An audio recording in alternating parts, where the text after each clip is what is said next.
Y hoy vamos a estar en el capítulo 6. Vamos a ver uno de los milagros más conocidos, y tal vez me tocó un poco fácil en ese sentido. Es uno de los milagros que más se ha comentado. Este evento está también en los 4 evangelios, en Mateo, Marcos, Lucas y Juan. Y nosotros lo tenemos el titulito La alimentación de los 5,000, pero como vemos en el contexto eran mucho más de 5,000. Es la alimentación de la multitud. Vamos primeramente a leerlo y luego vamos a orar para ir desarrollando un poco este tema. Entonces, vamos a leer del 1 al 14. Leemos versículo 1. Después de esto, Jesús fue al otro lado del mar de Galilea, el de Tiberias, y le seguía una gran multitud, porque veían las señales que hacía en los enfermos. Entonces subió Jesús a un monte y se sentó allí con sus discípulos. Y estaba cerca la Pascua, la fiesta de los judíos. Cuando alzó Jesús los ojos y vio que había venido a él gran multitud, dijo a Felipe: ¿dónde compraremos pan para que coman estos? Pero esto le decía para probarle, porque él sabía lo que había de hacer. Felipe le respondió: 200 denarios de pan no bastarán para que cada uno de ellos tomase un poco. Uno de sus discípulos, Andrés, hermano de Simón Pedro, le dijo: aquí está un muchacho que tiene 5 panes de cebada y 2 pececillos. ¿Qué es esto para tantos? Entonces Jesús dijo: haced recostar la gente. Y había mucha hierba en aquel lugar, y se recostaron como un número de 5,000 varones. Y tomó Jesús aquellos panes, y habiendo dado gracias, los repartió entre los discípulos y los discípulos entre los que estaban recostados, asimismo de los peces cuanto querían. Cuando se hubieran saciado, dijo a sus discípulos: recoged los pedazos que sobraron para que no se pierda nada. Recogieron pues y llenaron 12 cestas de pedazos de los 5 panes de cebada que sobraron a los que habían comido. Aquellos hombres entonces, viendo la señal que Jesús había hecho, dijeron: este verdaderamente es el profeta que había de venir al mundo. Vamos a orar. Padre, te damos gracias nuevamente porque tu palabra es la que queremos que sea exaltada en este momento.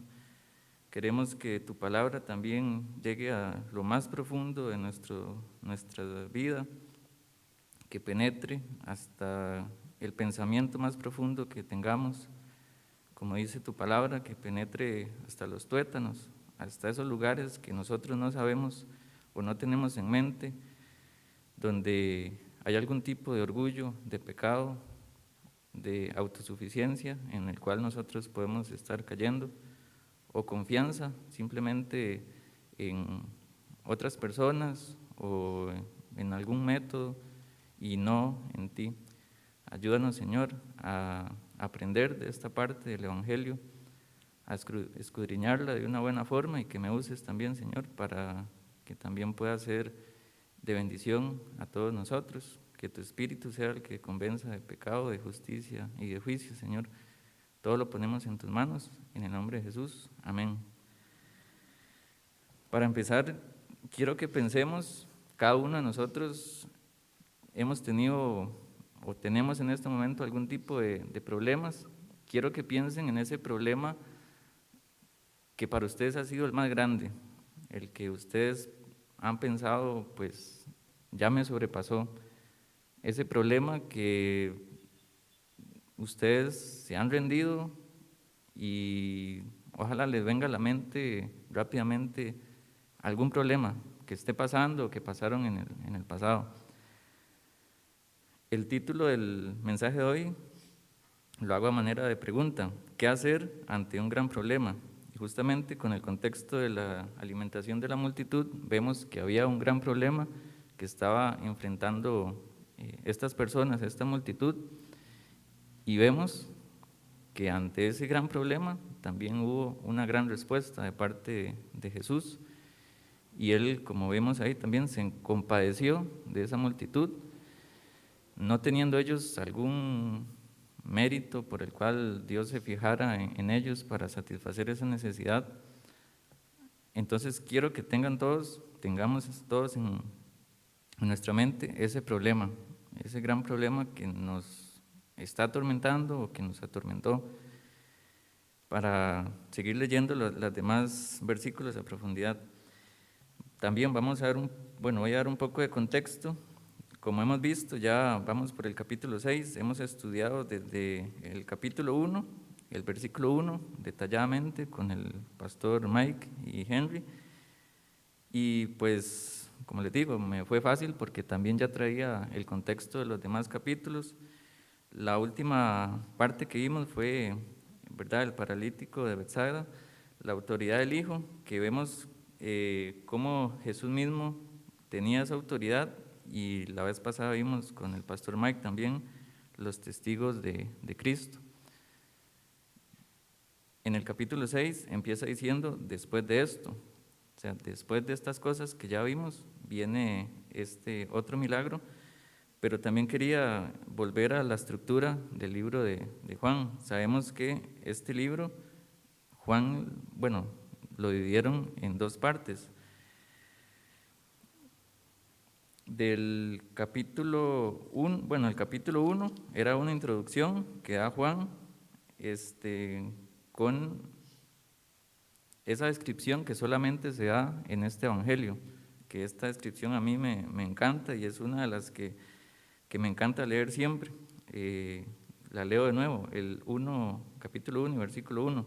En el principio era el verbo, y el verbo era con Dios, y el verbo era Dios. Este era en el principio con Dios. Todas las cosas por Él fueron hechas, y sin Él nada de lo que ha sido hecho fue hecho.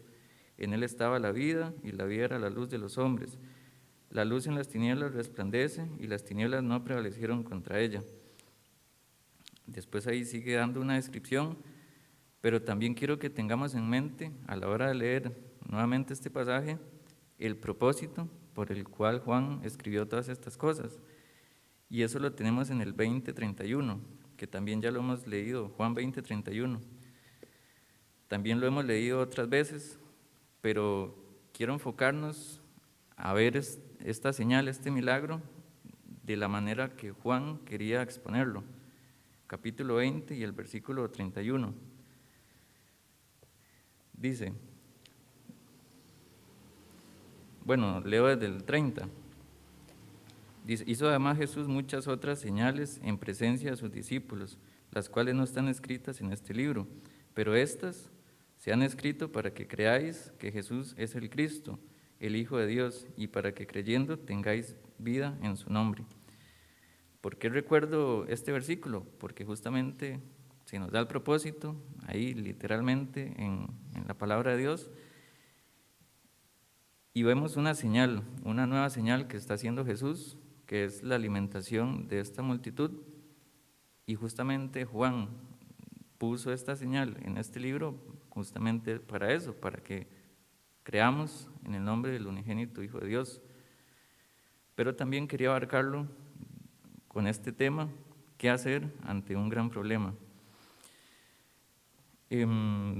Vemos la estructura general del libro. Jesús está hablando a nivel general a las demás personas del capítulo 2 al 11. Ya del 12 al 21 vemos que Jesús se enfoca más en sus discípulos. La estructura está bien hecha y ahí la podemos detallar en sus casas si gustan. Dentro de esta estructura también vemos un segmento que marca 4 festividades judías, que también lo habíamos visto anteriormente. En el capítulo 5 habíamos visto el día de reposo. En este capítulo 6 vamos a ver el día de la Pascua. En el capítulo 7 al 10a, o sea, a la mitad del capítulo 10, vemos la fiesta de los tabernáculos, y en la otra mitad del capítulo 10, o sea, el 10b, vemos la fiesta del Hanukkah. ¿Dónde vemos que está la fiesta de la Pascua? Pues vamos a leer el versículo 4 de este capítulo 6.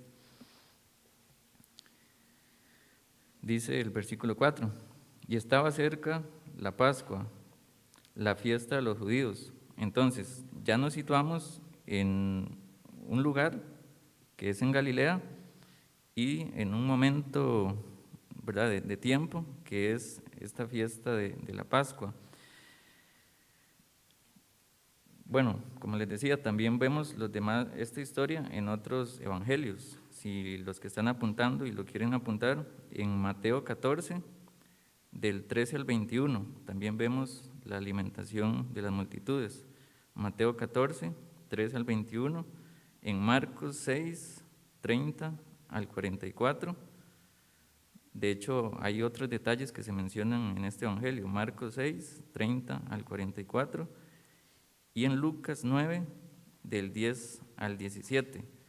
También vamos a ir a algunas partes de Lucas que se habla de otras cosas que Juan no detalla en este evangelio. Lucas 9, 10 al 17. Y a manera de bosquejo, para que también lo tengan ahí, como punto número 1, vamos a ver la preparación para este milagro. Primeramente vemos cómo todo fue preparado y no simplemente pues Jesús lo hizo así porque así, sino que hubo una preparación.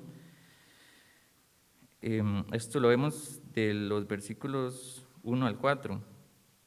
Después vemos la alimentación de la multitud, del 10 al 11. Ahí vemos ya cuando se efectúa la alimentación. Lo que sobró del banquete, lo vamos a ver del 12 al 13, y al final vamos a ver una reacción de las personas ante esta señal que hizo Jesús en el versículo 14. Perdón, en el versículo 5 al 7 tenemos que Jesús le pregunta a Felipe y hay una parte ahí que lo prueba. Entonces, tenemos del 1 al 4 la preparación, y el 5 al 7 que Jesús le pregunta a Felipe sobre cómo íbamos a hacer, bueno, cómo iba a ser Jesús y ellos con ese gran problema que tenían. Entonces, vamos a ir al versículo 1, ya para ir analizando versículo por versículo.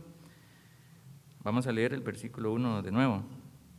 Después de esto, Jesús fue al otro lado del mar de Galilea, el de Tiberias. Como les decía, después de esto, que menciona ahí en el versículo 1, algunas personas, comentaristas, sugieren que pasaron de 6 meses a 1 año aproximadamente después de lo que había hecho Jesús con el paralítico y toda esta historia que se nos habló en el capítulo 5. Ahí se nos sitúa, ¿verdad?, en un lugar geográfico, ¿verdad? Fue al otro lado del mar de Galilea, el de Tiberias. Entonces ya la misma escritura nos está poniendo en contexto un lugar y después de cuáles hechos estamos hablando. El versículo 2 dice, y le seguía gran multitud, porque veían las señales que hacía a los enfermos. Entonces ahí también se nos responde alguna pregunta que podemos hacernos. ¿Por qué gran multitud estaba siguiendo a Jesús? ¿Qué era lo que tenía Jesús de interesante? ¿O qué era lo que Jesús estaba ofreciendo para que le siguieran gran multitud? Ahí mismo dice, y le seguía gran multitud porque veían las señales que hacía en los enfermos. Ahí ya nos están respondiendo a esa pregunta.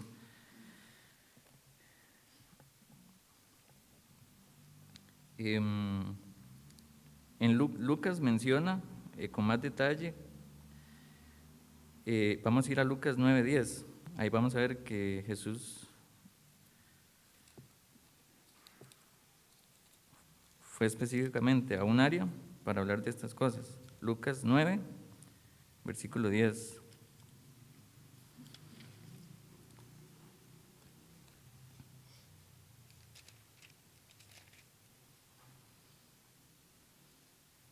Dice el versículo 10, vueltos los apóstoles, le contaron todo lo que había hecho, y tomándolos, se retiró aparte a un lugar desierto de la ciudad llamada Betsaida.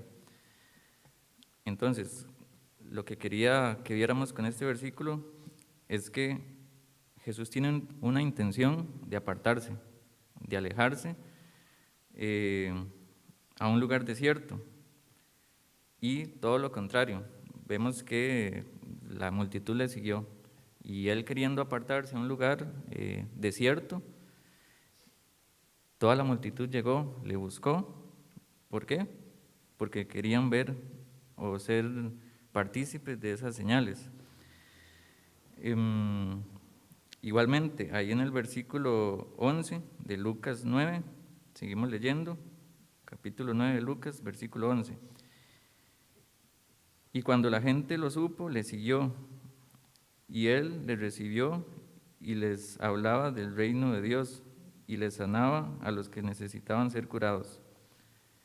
Entonces también en esta parte de Lucas vemos con más detalle que no solamente Jesús hizo esta señal, sino que él les hablaba del reino, él les estaba dando palabra, él les anunciaba el evangelio a todas estas personas.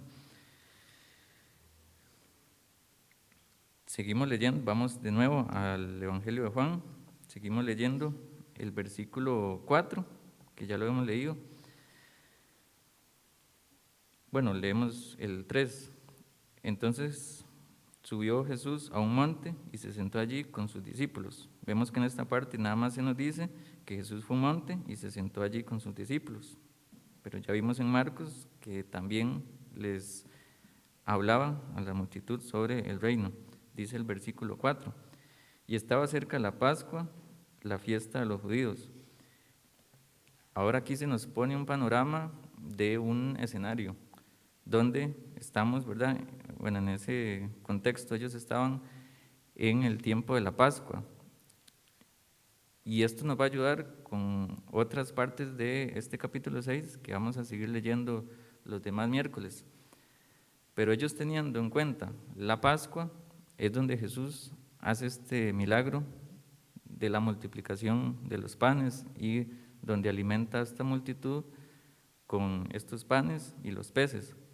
Entonces, para los judíos era muy importante justamente esta fiesta y el hecho que estaba haciendo Jesús. Entonces, ahí había gran relación con lo que Jesús estaba diciendo acerca de él mismo y acerca de lo que él estaba haciendo. Pero eso vamos a verlo más adelante. Simplemente quiero que notemos por qué también se nos detalla esta festividad judía. Entonces, en esta parte vemos que la gran multitud se reúne del 1 al 4 y vemos esta preparación que está haciendo Jesús, porque como vimos, él ya sabía las cosas que iban a suceder. Seguimos en el versículo 5. Dice, cuando alzó Jesús los ojos y vio que había venido a él gran multitud, dijo a Felipe, ¿de dónde compraremos pan para que coman estos? Y pues ahí yo me pongo en el lugar de Felipe, o sea, y cuando lo estaba leyendo me dio como risa al saber de que Jesús me estaba preguntando a mí de qué vamos a hacer con esta cantidad de personas, cómo los vamos a alimentar. Y quiero que cada uno de ustedes también piense en algún problema que viene a sus vidas, el problema que tal vez pensaron al principio, y Jesús les dice a ustedes, ok, ¿cómo lo vas a resolver? Tenemos el problema, ya detectamos cuál es el problema, pero ahora, ¿qué vamos a hacer? Y ahí pues pueden venir un montón de respuestas. Muchas veces queremos, no sé, ser muy estructurados o muy espirituales o muy prácticos en resolver los problemas. Ok, vamos a analizar cuál es el problema, vamos a analizar ciertas soluciones y en términos jugando espirituales, bueno, Señor, yo tengo esta respuesta, si no esta, usted ilumíneme a ver cuál sea la solución. Pero como vamos a ver más adelante, Jesús le estaba diciendo esto para poner a prueba a Felipe. Seguimos leyendo el 6. Dice, pero esto decía para probarle, porque él sabía lo que había de hacer. Y justamente aquí viene la respuesta para nosotros. Cuando nosotros planteamos esas respuestas, esos planes, donde queremos resolver los problemas de esta forma, Dios ya sabía de antemano cuál era esa solución para ese gran problema que estábamos atravesando. Dios ya sabía por qué periodo, ¿verdad?, de sufrimiento o de gracia íbamos a pasar, y todo tiene un propósito. A los que somos hijos de Dios, todas las cosas nos ayudan a bien. Al fin y al cabo, estamos aquí en la tierra para glorificar el nombre del Señor, para santificarnos en su verdad y para llegar a esa medida de la estatura de la plenitud de Cristo. Ese proceso que puede pasar durante nuestras vidas, Dios ya sabe, Dios ya está en control. Y pues sí, en papel es muy fácil saberlo, en práctica es lo difícil. ¿Por qué? Porque ya en la práctica nosotros queremos resolver las cosas de esta forma, o con los tiempos también, y oramos también muchas veces: Señor, quiero a tal plazo que se solucione este problema, o yo dejar ciertas cosas para ya después ir sobre un proyecto mayor, como si nosotros tuviéramos, no sé, los planos de nuestra vida, pero no, como leemos en el versículo 6, pero esto decía para probarle porque él sabía lo que había de hacer. Seguimos leyendo en el 7, dice: Felipe le respondió: 200 denarios de pan no bastarían para cada uno de ellos, para que cada uno de ellos tomase un poco. Entonces Dios le preguntó en el versículo 5 a Felipe: ¿dónde compraremos pan para que coman estos? Y en el versículo 7 Felipe da una respuesta: 200 denarios de pan no bastarán para que cada uno de ellos tomase un poco. Y pues vamos a tomar el ejemplo de Felipe. Ahí Felipe hizo un cálculo, no fue que tiró un número al azar, no fue que dijo, bueno, más o menos por ahí de 200 denarios, y ni con eso. O sea, no fue como que Felipe tiró un número al azar, sino que ahí hubo un cálculo. También leyendo veía que esto es más o menos 7 meses de salario en ese entonces, o equivale a lo que sería más o menos 7 meses de salario, y con todo eso pues tampoco iba a alcanzar. Otra vez pongo ejemplo de Felipe, pero para nosotros también podemos sacar cálculos mediante los problemas que nos surjan, y la pregunta que Jesús puede hacer hacia nosotros: bueno, ¿cómo lo vamos a solucionar? Y ahí entramos nosotros calculando a detalle cómo podría ser, cómo podría salir de esta situación. Y por eso oraba al principio que Dios nos permita entrar hasta lo más profundo de nuestro ser, porque este pecado puede que no sea tan visible como otro tipo de pecados que nosotros comentamos normalmente, que una persona puede ir en la calle y vernos pecando, sino que este pecado es muy, muy, muy profundo, y por eso la palabra de Dios penetra hasta lo más profundo de nuestro ser, hasta nuestro corazón, y por eso planteaba esta situación de los cálculos que está haciendo Felipe, porque nosotros también podemos llegar a cometer esos errores, calcular, estructurar cómo solucionar los problemas, y los problemas pueden ser varios: económicos, con nuestros familiares, de salud, de país, con nuestra iglesia también, o a nivel personal. Y podemos buscar ayuda en otras personas, en profesionales, en ciertas áreas de economía, o ponga el problema que ustedes quieran, pero buscamos ayuda también para ir formulando la solución a este problema. Como vemos ahí, Felipe hizo un cálculo, pero esa fue la respuesta que está dando Felipe. O sea, con todo esto, si calculamos todo esto, aún así pues no puede que alcance. Seguimos en el versículo 8. Uno de sus discípulos, Andrés, hermano de Simón Pedro, le dijo: aquí está un muchacho que tiene 5 panes de cebada y 2 panecillos. ¿Qué más? ¿Qué es esto para tantos? Entonces aquí entra otro personaje que es Andrés, y él trae a Jesús, a este muchacho, con este poco de alimento que había. O sea, era lo que el muchacho tenía, era lo que Andrés había visto, pero él lo trajo a los pies de Jesús. La pregunta de ahí de Andrés, bueno, que igual tengo esto, pero ¿qué es este poquito para tantos? Igualmente, pensemos en Andrés como ejemplo. Podemos ir ante Dios en oración, haciendo las cosas de buena forma. Ok, traigo mi problema ante Dios, pero mi confianza no está en Dios, mi confianza está en esto que traigo. Este poquito no va a alcanzar. Pues sí, podemos orar a Dios, podemos pedir petición acá los miércoles para que los demás hermanos oren por nosotros, pero no estamos confiando en Dios.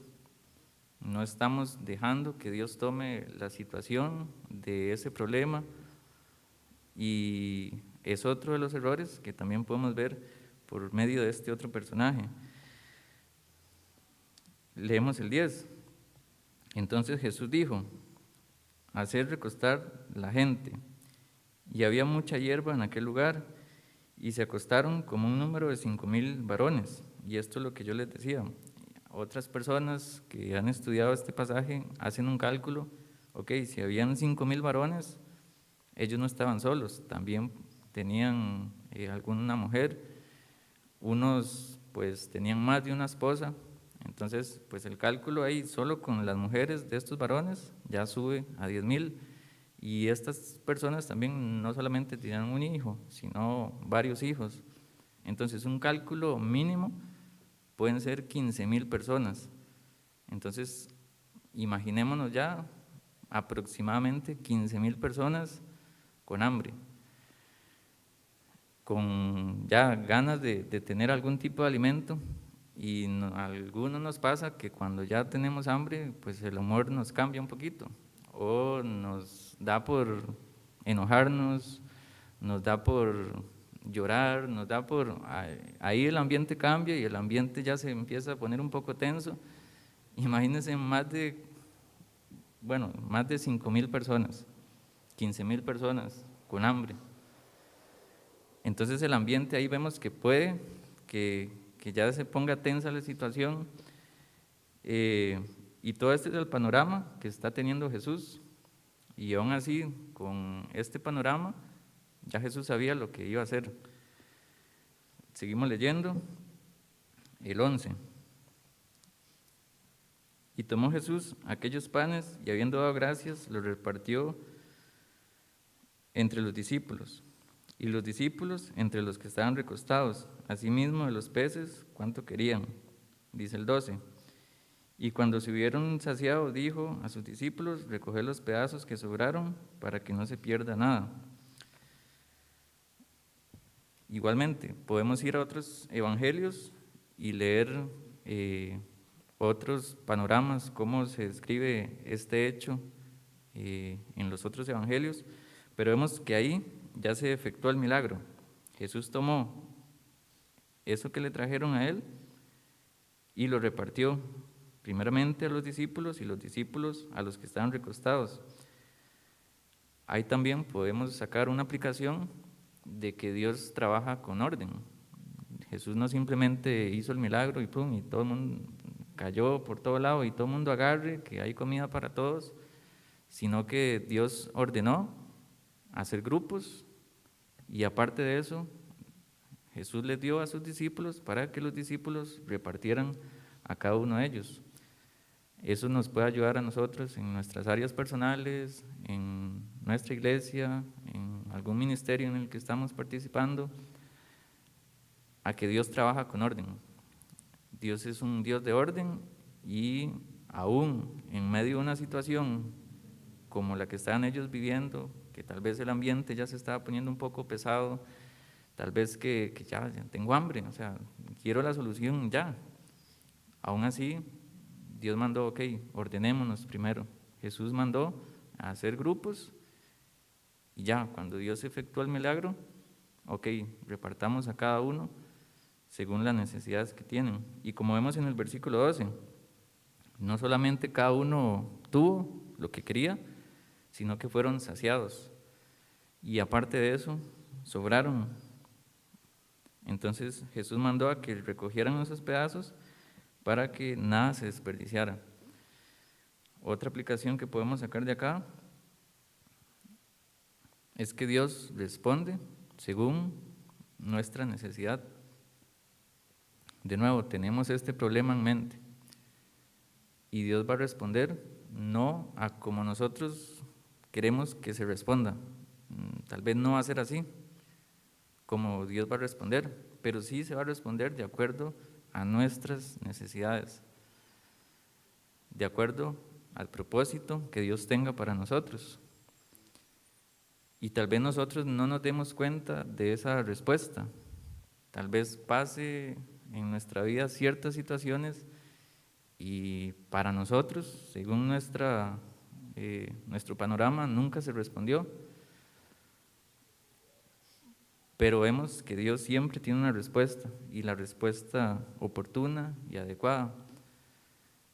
Me recuerda el caso de Job, cuando él pasó toda esa situación y pues nosotros sabemos por qué pasó Job todas estas situaciones, porque tenemos el capítulo 1 y 2, pero Job no tenía ese contexto. Job simplemente le pasaron las cosas, ya después de todo lo que hablaron con los amigos, ya Dios restauró un montón de cosas, pero Job en ese momento no tenía ese contexto.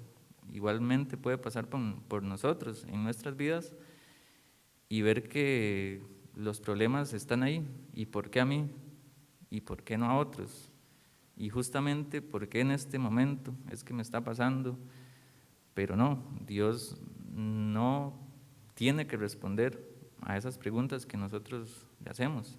Él va a responder según su voluntad y como vemos aquí, también Él va a saciar cada una de esas respuestas a los problemas que vamos a tener. Seguimos leyendo el versículo 13. Dice, recogieron pues y llenaron 12 cestas de pedazos de los 5 panes de cebada que sobraron a los que habían comido. Dice el 14, aquellos hombres entonces viendo las señales que Jesús había hecho, dijeron, este verdaderamente es el profeta que había de venir. Entonces, aquí ya concluimos con esta parte. Más adelante, los demás miércoles, vamos a ver a detalle cuál fue esa reacción de este gran milagro, de esta señal. Pero por eso quería que tuviéramos en mente el propósito de Juan para el libro. Jesús no está haciendo esa señal para saciarle el hambre de la multitud o para que vieran a la señal, sino para que creyeran en el reino, en el Evangelio. Y esto se va a seguir desarrollando en el capítulo 6. Ya para ir terminando, vemos cómo Dios tuvo una preparación para esta gran señal. También vemos cómo Jesús utiliza a las personas, nos utiliza a nosotros. En ese momento Jesús utilizó a el muchacho que le trajo los panes, ¿verdad? Y los peces. También vemos que Dios utilizó a sus discípulos, preguntándoles y usándolos para que repartieran el alimento a los demás. Y eso es una de las aplicaciones que quiero traer el día de hoy. Muchas veces algún tipo de orgullo puede entrar a nosotros bueno, yo llevo aquí más de ciertos años en la iglesia, yo estudié en un seminario, yo esto y yo lo otro, pero la obra no depende de ningún ser humano, no depende de nosotros ni de esta iglesia. La obra depende de Jesús y solamente de Jesús. Es un privilegio que Dios nos utilice, como fue un privilegio que Dios utilizara a este muchacho, como fue un privilegio que Dios utilizara a sus discípulos para efectuar esta gran señal. Más bien tenemos que, cuando pensemos, mira, Dios me está utilizando en este ministerio en la iglesia, mira, Dios me está utilizando para hablarle a mi compañero, a mi compañera en el trabajo, mira, Dios me utilizó simplemente para ser de buen testimonio y reflejar su luz en medio de mi familia, en medio de mis amigos o familiares. Qué privilegio. No pensar, bueno, si no estoy yo ahí, pues el evangelio no va a llegar hasta esas personas, no. Dios quiere utilizarnos, pero Dios mismo pudo haber hecho el milagro que cada uno crear una cesta con pan, con peces, y que cada uno tuviera y que sobrara, y no utilizar ni al muchacho ni a los discípulos. Pero Dios quiso hacerlo de esa forma. Otra aplicación es, y lo pongo en una frase: ante grandes problemas, grandes soluciones. Y esas grandes soluciones solamente las podemos encontrar en la palabra de Dios. Solamente podemos ver cuál es el propósito de Dios para esos problemas, para nuestra vida, para nuestro crecimiento, en la palabra de Dios. Como les decía, esta señal es para que crean en el Hijo, como lo habló Juan muchas veces, en el Mesías, en el Hijo, en Cristo, y no para que crean o se centren en esa señal. Leo nuevamente el versículo 14. Aquellos hombres entonces, viendo la señal que Jesús había hecho, dijeron: este verdaderamente es el profeta que había de venir al mundo. Ese era el propósito por el cual Dios quería hacer esa señal, no para que vieran la señal o el milagro, sino para que vieran a Cristo mismo, viniendo a cumplir todo lo que se había profetizado en el Antiguo Testamento. Él usa al que quiere, como les había dicho, y también Él multiplica y reparte a como Él quiere. Igual en nuestra iglesia puede que hayan hermanos que tengan diferentes tipos de dones y Dios los esté utilizando en unas áreas en específico, pero Dios multiplica y reparte a como Él quiere. Si Dios me dio un don o me dio un área en específica para servir, qué gozo, porque eso es lo que Dios quiere que yo haga. Y no me tengo que comparar con otros hermanos, es que ellos están en miles de ministerios, ellos, mira, se ve que tienen varios dones. Somos un cuerpo y la cabeza es Cristo. Esa área que Dios nos está poniendo a hacer es porque Él quiere utilizarnos y Él usa a las personas y da dones y talentos a como Él quiere repartir también. Nuevamente, repito el título que quería, la pregunta que quería enfatizar bajo este texto: ¿qué hacer ante un gran problema? Pues vemos varios ejemplos de los discípulos que quisieron resolver este problema bajo una actitud o bajo una solución que ellos plantearon, pero ahora quiero poner en este momento el gran problema que puede que nosotros estemos pasando y la humanidad entera. El mayor problema que puede estar pasando es que estamos separados de la gloria de Dios.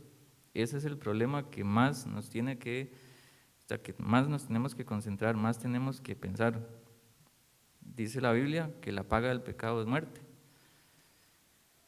mas la dádiva de Dios es vida eterna. La Biblia dice que todos pecamos y estamos destituidos, separados de la gloria de Dios. Si nosotros hoy estamos viviendo una vida de pecado, una vida de orgullo, de autosuficiencia, en la cual, no, yo puedo, yo voy a hacer esto, no necesito de Cristo, no necesito de la palabra de Dios. Sí, eso yo lo sé, pero yo puedo resolverlo de esta forma. hay pecados en nosotros que tenemos que confesar a Dios, que entregarle a Él para que Dios nos dé esa humildad y que su Espíritu nos convenza de ese pecado, de justicia y de juicio. Entonces, si hay alguna persona que hoy está con ese pensamiento de que no, mi gran problema el día de hoy es que yo no tengo a ese Mesías como Salvador, no tengo a Cristo como gobernador de mi vida. Dios hoy quiere que usted se acerque a Él y crea que le hay, como dice en Hebreos. Crea no en las señales que Él hizo, sino en Él mismo, como el que efectúa estas señales. Dios quiere salvarnos, como lo hemos visto igualmente en este capítulo, en Juan 3:16, y es uno de los versículos que ya hemos leído bastante, porque de tal manera amó Dios al mundo que daba a su Hijo unigénito, para que todo aquel que en Él cree no se pierda, mas tenga vida eterna. Pero el 17 también dice, porque no envió Dios a su Hijo al mundo para condenar al mundo, sino para que sea salvo por Él. El 18 también, el que en Él cree no es condenado, pero el que no cree ya ha sido condenado porque no ha creído en el nombre del unigénito Hijo de Dios. Entonces Dios nos da la solución a ese gran problema y es la vida de Cristo. Él es el camino y la verdad y la vida y nadie viene al Padre si no es por Él. Simplemente o amamos más a Cristo, a este dador de vida, o amamos más a las tinieblas y nos condenamos a nosotros mismos. Y la última pregunta para analizar, ¿qué es lo que usted tiene para entregar a Dios? En el sentido, como lo hizo este muchacho, pues yo tengo estos panes, estos peces, y Dios de ahí multiplicó. Aún eso que usted ponga en su mente, yo tengo esto, esto y esto, viene de parte de Dios. Esos peces y esos panes venían de parte de Dios. Dios es el que creó esos peces, el que efectuó para que llegaran esos alimentos a donde ese muchacho.